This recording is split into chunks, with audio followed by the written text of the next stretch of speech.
म चितवनका जनता मार्फत केही कुरा भन्न चाहन्छु। मलाई आज यति मात्र बोल्ने अनुमति दिनु होला।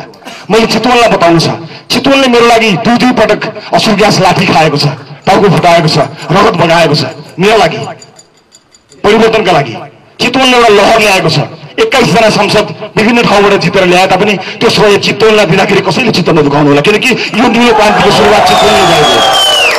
मैले मेरो प्यारो चितवनलाई गएर बताउनु पर्नेछ म माथि के भयो। 84 तिनीहरूले मलाई के गरे, दासढुङ्गाको बाटोबाट मध्यरातमा कुन नियतका साथ यिनीहरूले मलाई लिएर गएको थियो, मैले चितवनलाई भन्नु छ, मैले जनतालाई बताउनु छ। मैले बताउन पाउँछु पाउँदिनँ मलाई थाहा छैन, मेरो टाउको माथि तरवार झुन्डाएको छ मलाई थाहा छ, तर म चितवनलाई बताउन चाहन्छु। आगामी शनिबार, आउने शनिबार म चितवन जाँदैछु।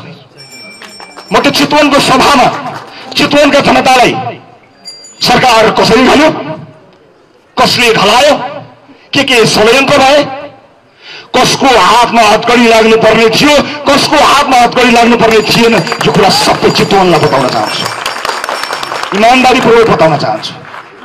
उपस्थित दाजुभाइ दिदीबहिनीहरू, यसबीचमा तपाईँले गर्नुभएको सम्पूर्ण प्रयासका लागि म तपाईँलाई धेरै धेरै धन्यवाद दिन चाहन्छु।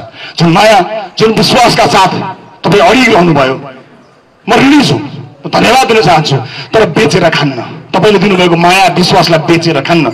मलाई कुनै पद नियुक्ता छ, सरकार छैन। सत्ताले सुनोस्, रवि लामी छाने किस्तीमा आएको प्रधानमन्त्रीको पद त्यागेर कहिले हुन मन्जुर भएको मान्छे हो।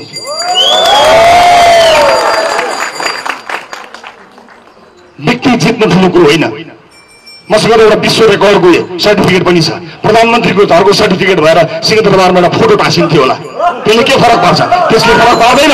फरक पर्नको लागि तपाईँ हामीले जुन अभियान सुरु गरेका छौँ त्यसलाई टुङ्गोमा पुर्याएपछि मात्र फरक। यसपटक साथी हो, मैले ज्यानको माया मारेको छु, तपाईँले पदको लोभ गर्नुभयो भने तपाईँलाई र मलाई पाप लाग्छ। मैले ज्यानको माया मारेको छु, यिनका बिचौलिया मैले नदेखेको, नचिनेको, नसुनेको होइन। यिनीहरूसँग शिर झुकाएको भए म सायद मन्त्री पनि हुन्थ्यो होला, प्रधानमन्त्री पनि हुन्थ्यो होला, सरकार पनि ढल्दैन थियो होला। तर ज्यान जाला यिनका अगाडि शिर झुकाउँदिनँ,